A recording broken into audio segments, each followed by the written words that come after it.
I can't speak for your aviation careers, but when I started out, like it was just me. I had to figure it all out on my own, and sort of this perception I had of aviation and the real reality are like they're completely diametrically opposed. Like that said, I Yeah. think it's really cool because it's like what I perceive the direction of this podcast, or maybe to say the heart of the podcast, is you guys are giving the insider view, to aviation, and hopefully people will watch this and they'll see even in like as professionals and anywhere in life, but specific to this like profession, it's like, we kind of have to dance around topics a little bit, Yeah, as we will today. like what can we say, what can't we say, what's going to get us in trouble, what's Yeah. not going to get us in trouble. And it's unfortunate, but at least it gives it's a platform for a realistic depiction, at least into some of the ins and outs of this industry. You need to have a really high social IQ anywhere in life, but especially here, man, especially in aviation, man.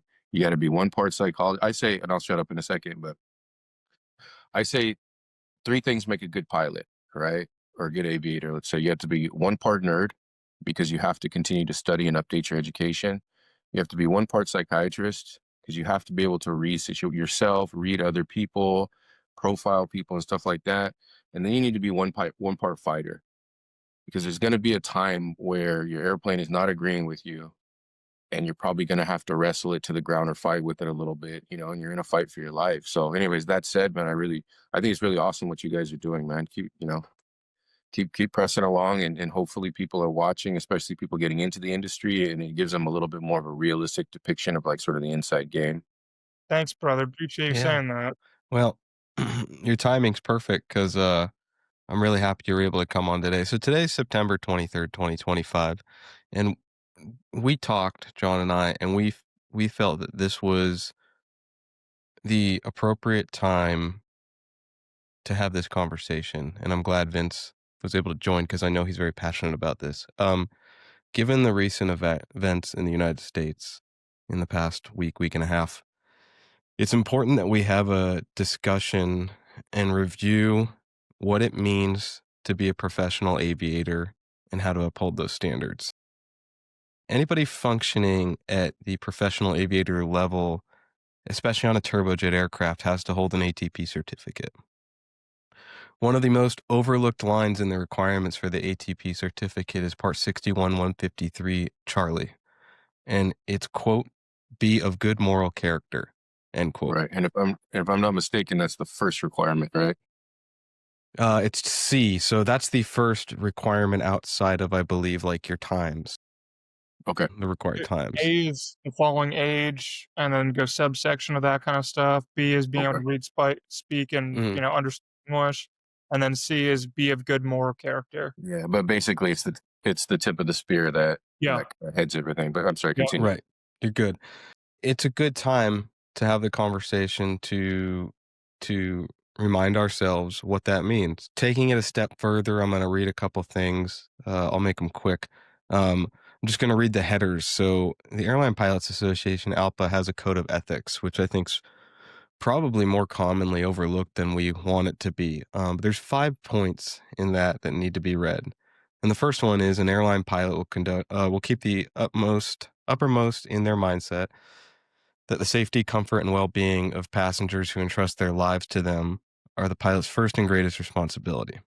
The second bullet point, an airline pilot will faithfully discharge the duty they owe the airline which employs them and whose salary makes possible their way of life. Number 3, and currently the most important given what's happening, an airline pilot will accept the responsibilities as well as the rewards of command and will at all times so conduct themselves both on duty and off as to Mhm. instill and merit the confidence and respect of their crew, their fellow employees, and their associates within the profession. Point 4, an airline pilot will conduct their affairs with other members of the profession and with ALPA in such a manner as to bring credit to the profession and ALPA as well as to themselves. And the last point, to an airline pilot, the honor of their profession is dear, and they will remember that their own character and conduct reflect honor or dishonor upon the profession. So these things are very relevant right now. Consider what's going on. And we thought this would be a good time to have a discussion on these things and reminding ourselves what they really mean to us, to the general public, and to the industry.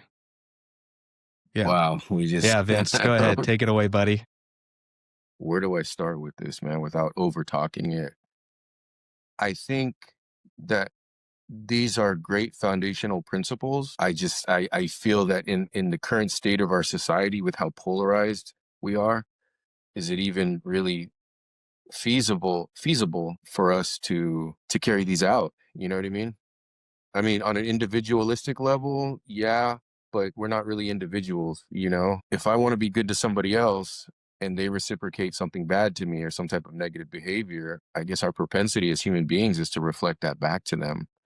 So, does that make sense? It makes sense, but I do think that's a sinister way of thinking about it. For sure, for sure. It's I definitely believe jaded.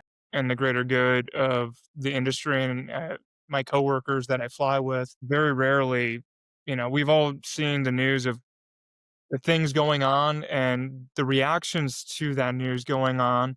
And there's been quite a few pilots caught in I'm not going to say caught in in the way because they've done it themselves individually and they've chosen the words that they chose Yeah, and they've landed them in those situations. But what I do think is we as a community and a society of aviators, I think that sometimes we forget what level of responsibility we have to the public and to our passengers and what kind of, when we put on that uniform, what people see, not only just as an individual, but what the uniform, what the epaulets and what that actually means to the general public. right. And so when they see us, they wanna see someone of sound, good moral judgment, Of right? course. Because I kind of compare it to, with my son, he's 1.5. I don't want him, we don't have anyone to babysit him, but man, I've never had anyone babysit him outside of my parents or my or my wife's parents. If you were to show me, some crazy person's tweets or opinions before dropping off my son, what do you think would that instill good moral judgment that I would feel safe enough to leave my child, my little toddler, in their hands of someone like that? Right, I right, think genuinely that's the same kind of comparison I can make towards how the general public sees us. right, When they see you go up to the gate or on, coming from a meeting on, the tarmac or the apron, who do they see in front of them? right, Because they are in the end of the day, they are instilling their life into your hands and your decisions around that. And what I think is that we are so caught up in today's culture and one side has to be correct over the other that we forget about what morality is in terms of and what standard we have to hold, right, right, regardless of what your political view is, right? right, right. And I just believe that we can do better and we have to stop and going so fast. Yeah, yeah, yeah. Yeah, Life passes us by so quickly, in my opinion. And sometimes you forget and you step away from the situation, be like, okay, and you look yourself in the mirror and say, am I being an upstanding person that people look up to me or people look up to my uniform and aligns with the view that they hold, right, general right, public's view. right, And I think that we can do better. I don't think it's a sense of, yeah, there's always going to be one offs, right? And for the most part, we have hundreds of thousands of professional aviators. How many people are getting fired or put on leave?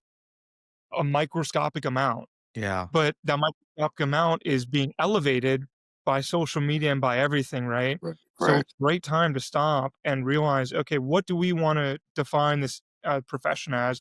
This beautiful profession of being a professional aviator, and what do we want to be remembered by? The people, the micro percentile, and can we go against that and disprove those different people of making those horrendous statements? right, right, So right, right.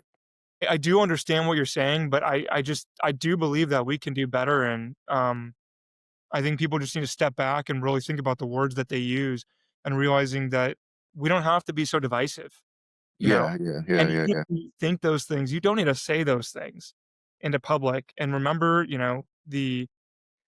remember the responsibility you have and the weight your words carry with the job that you have. Just like if you're a religious person and you're outwardly religious, people will judge you far worse than if you are um, a very low level entry employee making minimum wage without a platform. And I'm just being honest, right? Those people, their opinions, everything is completely individual, right? But when you hold a job that carries 240 people, 500 people, and A380, yeah, dude, your words do matter more than most. For sure. So Yeah. be Yeah. careful what your words are.